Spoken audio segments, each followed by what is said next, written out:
I'm Chief Cheryl Victorian. This is Waco PD on the beat.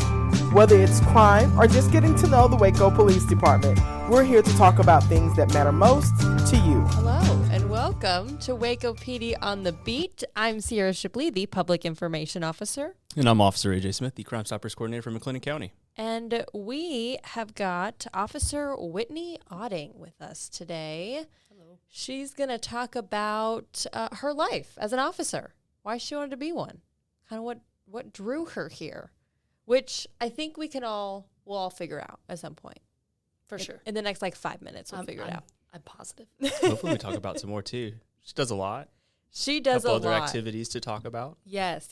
I would say as a patrol officer, definitely one of the ones that go. I mean, they all go above and beyond. I don't want to hurt anyone's feelings, but you are always trying to do some exciting, fun activity in the community. Yeah, I do a lot. That's for sure. I enjoy it. Yes. Okay. So let's just start out. So why did you want to become a police officer? Well, the 2-second answer is just my dad. So my dad actually was with the Waco Police Department for 24 years.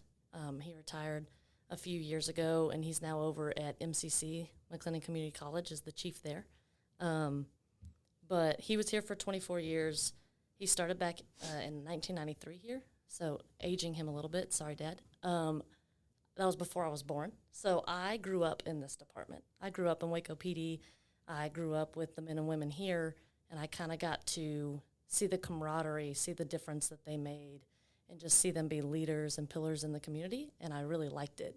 So that was kind of what led me to start my law enforcement journey, was my dad.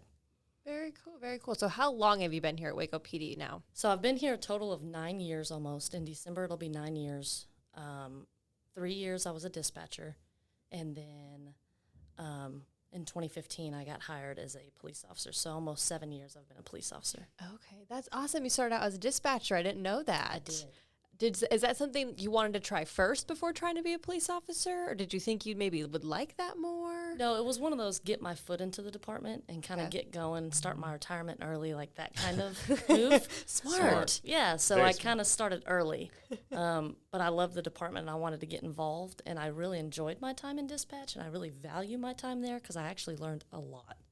So it was Right. great. Right, definitely learn it from the other side before you even get onto the street. Oh, which yeah. I think probably helped you a lot from a dispatcher standpoint, because I know talking over the radio, there's a lot of miscommunication that can happen. Yeah, not to mention it wasn't as big of a culture shock, and it wasn't as big of shocking of the things that I would see and the things that I would engage in, because I kind of heard it, and I heard it on the phone, so I got kind of more of an idea. Mm-hmm. And then whenever I'm brand new and you don't really know anything when you first start, you know the law, but you need to learn how to apply it. Right. I already knew the radio, so it was one less thing I had to worry about. I already knew the computer system, so it was a lot easier of a transition for me than other officers. Okay. And so we used to be beat partners. We did. So she kind of helped teach me when I was fresh off the streets, and a lot of the computer stuff and giving just an understanding of what dispatch is actually doing versus the rumors that other officers might have. It's like, hey, no, this is actually what they're doing. This is why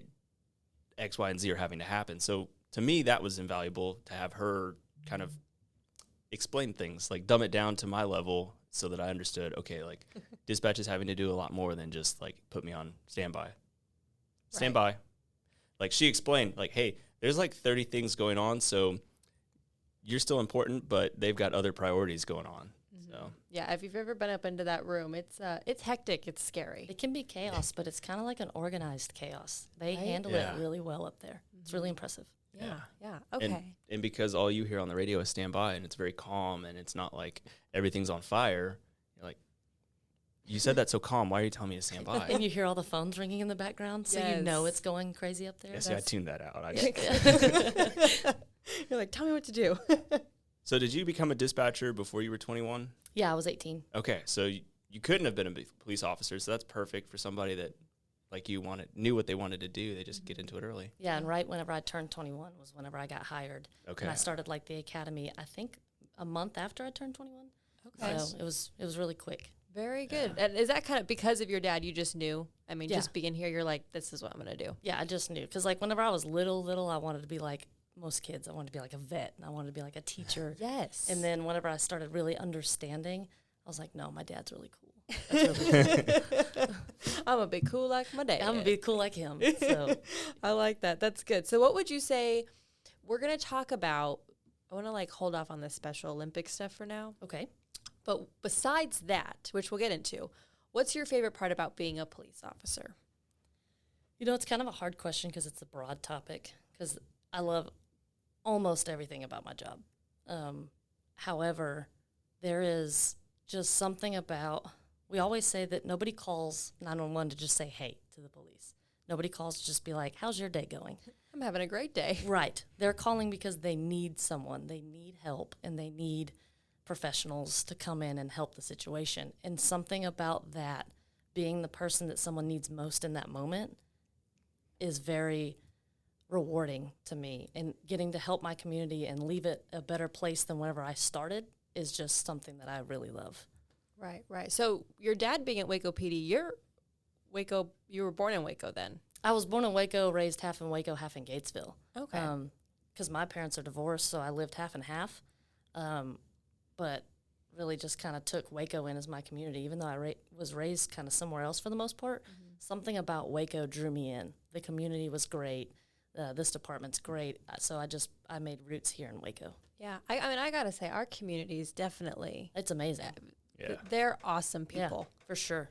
I am very thankful for the community that we're in and what we get to do. It makes your guys' job a lot easier. Oh, as so well. much easier. It really does. And I mean, Waco sucks everybody in. It seems Yeah. like, you know? I've heard that before. So when I first moved here, they're like, just wait for the Waco suck. I'm like, what are you talking about? They're like, it's going to suck you in. And here I am. My husband's from Chicago, and here he is. So, I mean, it's just, I don't know, something about Waco draws people to it. It's amazing. It just pulls you in. I like it. Okay. So Special Olympics, let's talk about what that is and when you took it over. So, yeah, my title there is the liaison for the Special Olympics through the Waco Police Department. So any, like, activity that goes on kind of goes through me. I push it out and get officers there. So first off, Special Olympics is a global movement that will create inclusion and community with every single person, no matter what your ability or your disability is. So it's actually amazing to be a part of it. I took that over, I think, in 2018 or 2019, from my predecessor who needed to give it up at the time. However, COVID happened at that moment. It kind of shut us down a little bit, understandably so. So we're just now starting to kind of get back up and get moving. But the law enforcement portion is involved in what we call LETR, which is a law enforcement torch run. We're involved in much other activities and other fundraising events, but the main one is the LETR. It actually was created in 1981 by a Wichita, Kansas police chief. And so for the past 35 years, law enforcement has been involved in it, raising funds and awareness for the Special Olympics. And actually, right now, there are 97,000 law enforcement entities and members involved in the LETR. And in those 35 years, we've raised globally around $600 million for Special Olympics. I just got chills. Yeah. That's awesome. 35 years worth of it. And all that funding goes directly to the Special Olympics, so it's good for their anything that they might need, like any of their competitions, their lodging, their equipment if they can't get sponsorships, things like that. But it all goes directly to them. And half the time, we're volunteering our time to be a part of this, or we're running, things like that, trying to do anything to raise awareness and funds. Very good. And so why did you, so it sounds like that you kind of were already a little bit involved before you took it over. Is that correct? Very little. Very but little? Yeah. Okay. So what kind of drew you to wanting to take charge in that?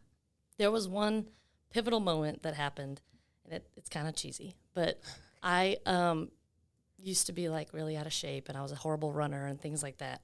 And I actually ran my first ever torch run with Assistant Chief Lanning, who pushed me through it. It was great.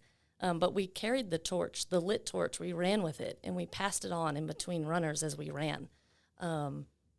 And at the end of it, Assistant Chief Lanning ran and got the torch and gave it to me and told me to run it across the suspension bridge. Because that was our final leg. That was it. Once we passed the suspension bridge, it was over. And so I got the opportunity to run the torch across the bridge, and there were athletes at the end of the bridge waiting for us to be done with the run. And that moment is hard to describe to people, but the looks on their faces and the excitement and their enthusiasm was just intoxicating. It was so fun and an amazing moment. And then I really realized it's not just we're supporting them, they're supporting us as well. It's like a community and a family. And I knew then I needed to be involved. So when the opportunity came to me, they sent an email out and was like, hey, whoever wants to take over this position, let me know. We'll pick somebody.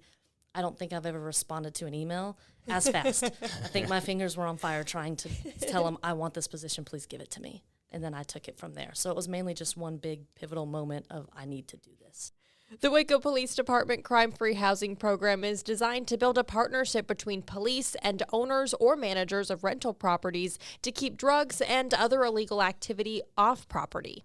This program calls on management to make steps toward providing a clean and safe living environment for the citizens of Waco by asking them to spend a little time and a little money to benefit their residents. This will also benefit the property managers as well. For more information on the crime-free housing program, visit the Waco Police Department website at wacopolice.com. Wow, Nice. That's awesome. Yeah. And why would you say it's so important for officers like yourself to take on roles like this and take on those extra, whether it be volunteer or just a fun experience, activity to do outside in the community? Well, patrol is going to be the people that the community see. We're the ones that are out and about in the cars. We're the ones that are answering the calls for service. So it's good for us to get extra involved in our community because these are the people that we're serving every day. They're going to see me. So instead of seeing me as Officer Otting with the Waco Police Department, maybe they'll see me as Whitney, the person who just went and did this fundraising event with them the other day. So I'm here to help you. Heck yeah. Right. Kind of let kids and other people in the community see you, so it's not just you're showing up on that bad day. It's like Right. That's what I love about being in community outreach now. It's like I'm not just showing up because someone's having a bad day. Like I'm getting there beforehand and hopefully building a relationship so that when they see you, they're like, okay, she's got a badge. He also had a badge. He was here for something good, so maybe she can bring good out of the situation. Right, and not to mention with the Special Olympics, you're dealing with every type of disability. So you could have some sensory disabilities in there as well. So when you show up with all the flashy stuff and your radio's going and everything's making a lot of sound, they could be frightened by that. Well, if they see me and they get to know me, maybe whenever that person or that athlete or whoever really needs me, they won't be as frightened to come to me and ask for help or take the help that I'm willing to provide. That's true. And you never think about it from that standpoint as well of just, like you said, that sensory overload can be really hard on those citizens. So that's good that you're there and out there getting noticed and interacting with them. There's a lot of different events you guys do. A lot. So there's like a wide range. Like we went from serving food to jumping in a very cold pool of water. Very cold. So talk about just the different events that you do throughout the year. It really just depends on what all we're able to do. So COVID really kind of stops us. But we can do anything as far as, I think they've done plane pulls before where they pull a plane. What? I'm trying to get together a fire truck pull, but COVID and touching things, and so we're kind of putting a hold on that. But I'm trying to get together like fire truck pulls, putting a fire truck in neutral, putting a rope to it, and let's go. And getting awareness that way and raising some funds that way. We can do any sort of torch run or 5Ks or anything like that, as well as our biggest one is the Tip-A-Cop. Right. Yeah, that typical. What is Tip-A-Cop? For That's- those that don't know. Oh, so Which that's also, I would like to point out before we continue, I did not realize it's Tip-A-Cop. yeah. What did you And think it was? I was putting the entire word together, and my brain could not understand what a Tip-A-Cop was. like- It's Spanish for give money to Special Olympics. Yeah. Like it was just for a few days. I was like, "What is a Tip-A-Cop?" And I could Tip-A-Cop. So in case anyone has the same brain I do, now we know. Yeah, it's like give a tip. Yes. So that is normally through Texas Roadhouse. And what we do is we team up with them and we come in our uniforms and we're basically the waiter or the waitress. And we are providing your food and your drink, which is actually like mine mind-boggling to me whenever I've never worked in the food industry and watching just how meticulous it can be and how, like, organized they have to be. I got a whole new different respect for the Texas Roadhouse workers when I went and did that. It was amazing. But you end up leave quote-unquote tips, and all that money goes directly to the Special Olympics. We also sell T-shirts there, and that's just that's one of their biggest fundraisers is that event. Very good. When is that coming up? Right now, it should be later on in the year. I know they're trying to get one together right now in March with a local, like a restaurant here that would be local to Waco, like a mom and pop type thing, Okay. to try to support our community as well as the Special Olympics together. But right now, whenever I was making the phone calls, it was during that really bad freeze. And so, of course, everybody was focusing on surviving, not on, tip of cops. Yes. So. Very good. Well, and I would say, is this something that Special Olympics activities and events, do they go on throughout the year? Yeah, year round. Okay. Very So, good. I just, to be honest, look at the website and see what's going on. And then when my person reaches out to me, I just push it out to the department. Our Ride Along program is a great opportunity to get to know what it's like to be an officer for a day. By simply filling out an application, you can ride in a patrol car with an officer on duty to see what it's like to serve and protect your community. You cannot, however, ride if you have an active warrant. The Ride Along program is monitored based on COVID-19 cases. Currently, cases have been low enough to reopen this program. And we request that you ride along for a minimum of 2 hours, and rides are not available on Thursdays. But for additional guidelines on submitting a Ride Along request, you can visit the Waco Police Department and ask for a Ride Along form. So, Yeah, and just recently, you guys did slide, and I emphasize on the sliding. yeah, they didn't tell us we were sliding. into a very. That makes it so much worse. You weren't there. I was I there. specifically I was saw, there. okay, this is when the polar plunges. I'm going to go on vacation. As a matter of fact, I I'm had busy. a very traumatic experience with cold water as a kid, and I don't like cold water. Yeah, so that was the polar plunge. I don't even drink ice water. Ugh. That was the polar plunge. And what that was is we went to the Hawaiian Falls here in Waco, and we thought we were just going to jump in the water and, like, jump out. Well, they had a Easy. different plan for us. They were like, no, you're going to go down the slide. So, With the cold Hard running pass. water. yeah, with the cold water. So as soon as you hit it, oh my gosh. Someone told me, like, the technical term for it, but it took your breath away. It was so cold. One, it rained like the night before, and then it was 46 degrees when we got in. And It's called hypothermia. it It kills people. It does. And the wind was blowing so fast that it was like blowing over all of their decorations and all the stuff into the water. It was a whole thing. However, it was a great experience. I just wouldn't call it necessarily a fun experience, but it was great. It was for a good It was for a cause. great cause, and I enjoyed it. I'll do it again for sure. They could call me up tomorrow and ask me to do it because it raised money on a freezing cold day, and that polar plunge was put out last minute on a freezing cold day, bright and early after a freeze. Right. We still raised like $2,000 that day just from a few Really? people jumping in the water. That's awesome. Yeah. So And I would say, too, even though that the water was so cold, the weather just sucked. yes, It just was all overall just not like an exciting, like we're not too excited to get in this cold water. But still, everyone was just really happy to be there. did you see? I mean, you took photographs I of us. did. Our faces when we came out of the water. That was the best part. We were so like, oh my gosh, like it looked like we were having a great time. And when it was all over and I got unfrozen, it was actually a really fun time. Like, it's hard to explain. Yeah. Did you ever get unfrozen, though? Because I know we had a few people that said they did not get warm Well, my the feet entire day. didn't.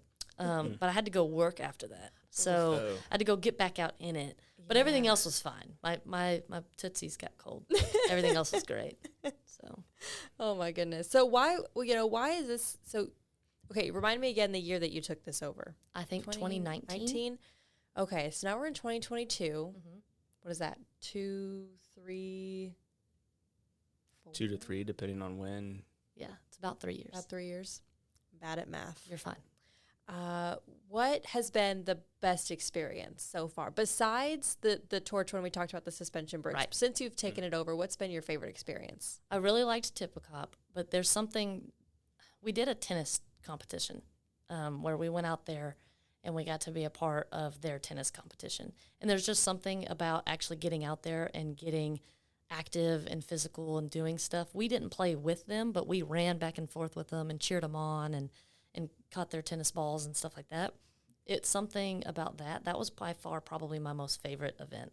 And it was just because it was so fun and they were laughing and they were having a good time. But then at the end of it, we got to put medals around the winners' necks, and that their faces were just, it was so fun. It was great. And this is volunteer work. All volunteer for work. us, right? Mm-hmm. Yeah. The only time that it might be different is if that's that person's normal shift and they get approval from a supervisor to go over there instead. But for like me, there's not been one day that I've been out there that I've gotten paid for it, nor has it been any of the people who have come with me thus far. The only thing that was different was my very first Tip-A-Cop in 2019, I think it was, when we took over, which, by the way, we raised the most money in McLennan County on that time that I took over. Let's brag for a second. Just pat myself on the back just a little bit. That's awesome. It was great. Hit the clap button. I know, right? And then I got more agencies involved that had ever been involved. I had Robinson. I had the McLennan Community College, because I have a good end, my dad. I had the chief out there. You had Waco. The sheriff's office was there, which they have their own liaison as well. So there's someone else in McLennan County doing kind of the same thing I'm doing as well. But there was just a lot of agencies. I think Lacey Lakeview might have been involved. I can't really remember. But there was a lot of agencies there, and we raised the most money in a very, very long time. So I was really happy with that. That's awesome. Yeah. That is very cool. So now that, COVID's kind of slowed things down a little bit, hopefully we're getting a little bit better now. But are you excited kind of for the future? Like, what are you most looking forward to? I want to get back into it, because in 2019 we were going and things were moving and grooving and we had so many plans. This fire truck pull was going to happen, and then it was like COVID, which was understandable, and we needed to keep people safe. So now it's kind of slowed down. Well, we did the polar plunge because that was a little bit easier. You send one person down at a time, and we can social distance. We can do all of that. So I'm hoping that we can kind of get some more events going on and just get out in our community more, because that's what I'm most excited for. Yeah. And I feel like I know the answer, but what pushes you to do all this? What keeps you coming to work every day, keeps you volunteering all the time and being active in your community? Why do you do it? I would say, to be honest, my community. I think that had I not had the support that I have of the community and, of course, my family, I think that I probably still wouldn't be doing what I'm doing. I love my job. I love my community. And I think that all of it just keeps pushing me to do more and be better for them every day.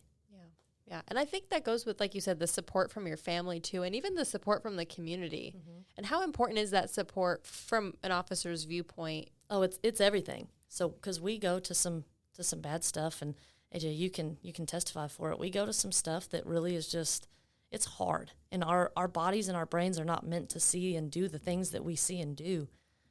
So the support from our families is everything. My dad's a cop. My husband's a cop. And then my brother rode out with me the other day, so I got to intertwine the love of my family for the love of my profession, and he got to watch me do cool things and get out there and do what I love to do, and it just, I don't know, it motivated me to stick with it and work harder and things like that.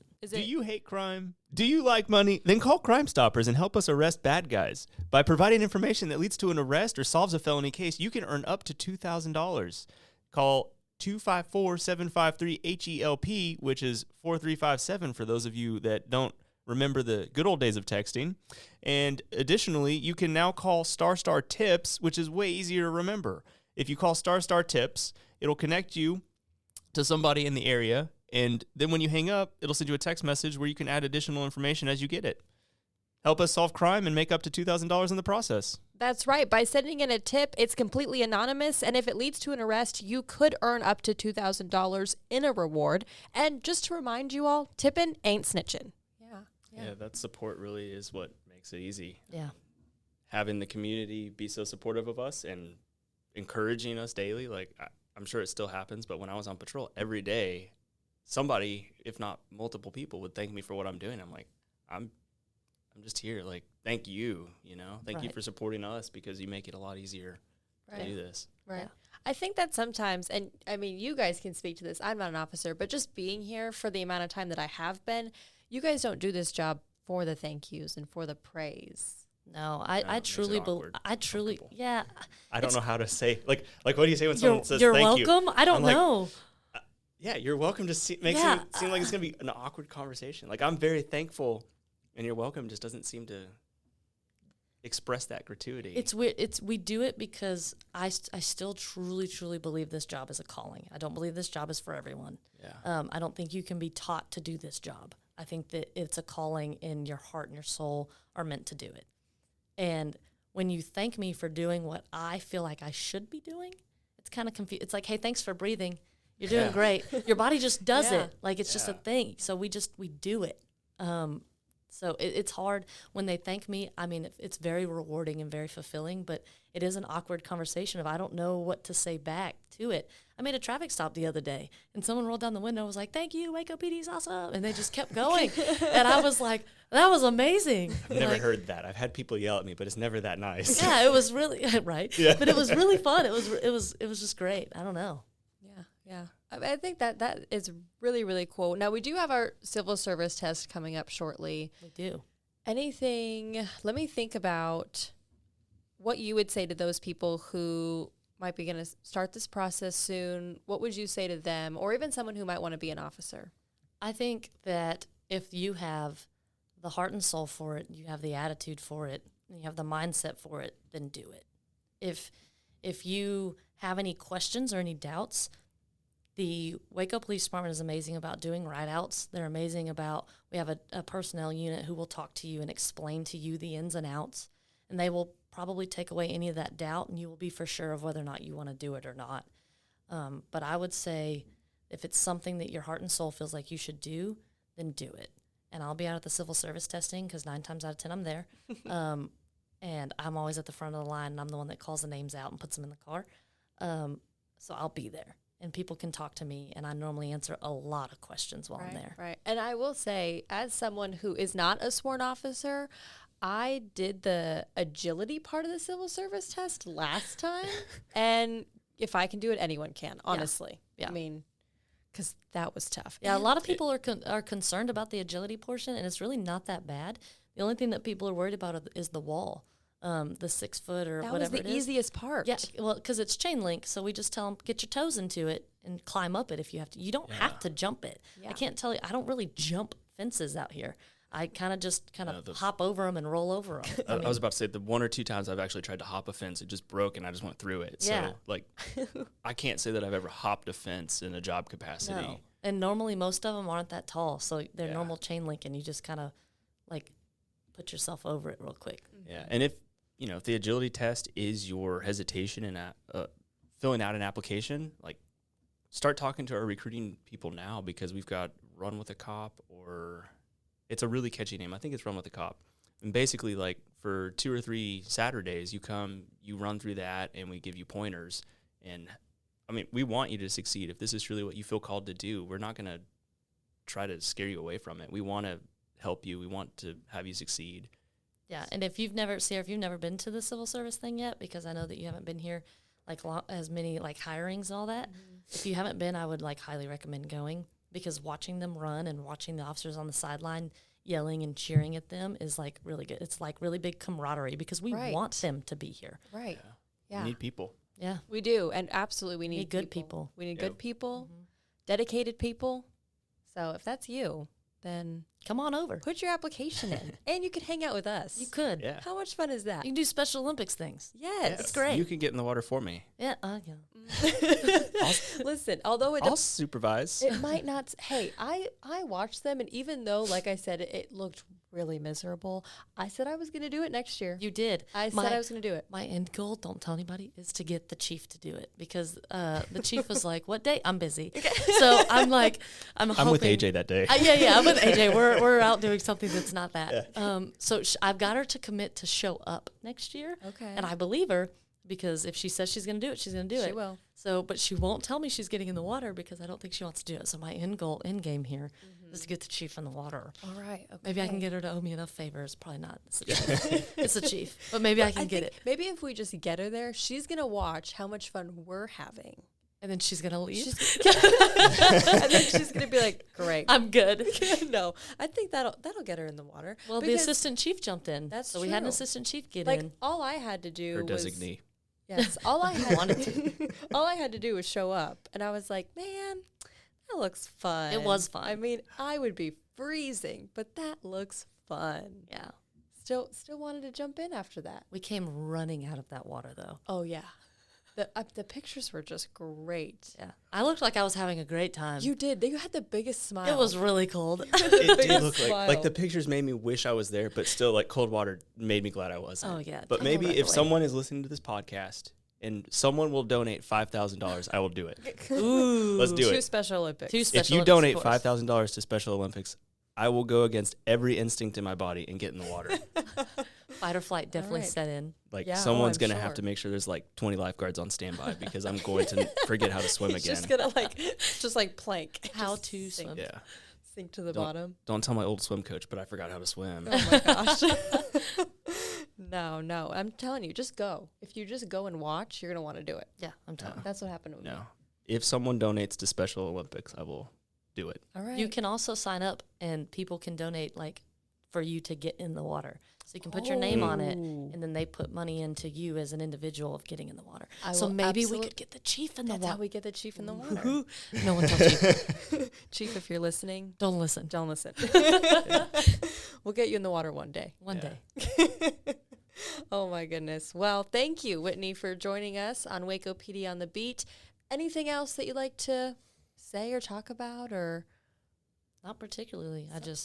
I'm looking forward to the next civil service test and getting some more officers in here, and hopefully one day can work with someone who's listening to this podcast right now. Heck yeah. That's right. Well, thank you guys so much again. I'm Sierra Shipley, the Public Information Officer. And I'm Officer AJ Smith, the Crime Stoppers Coordinator for McLennan County. See you later, Waco. Until next time. Waco PD on the beat. The heartbeat serving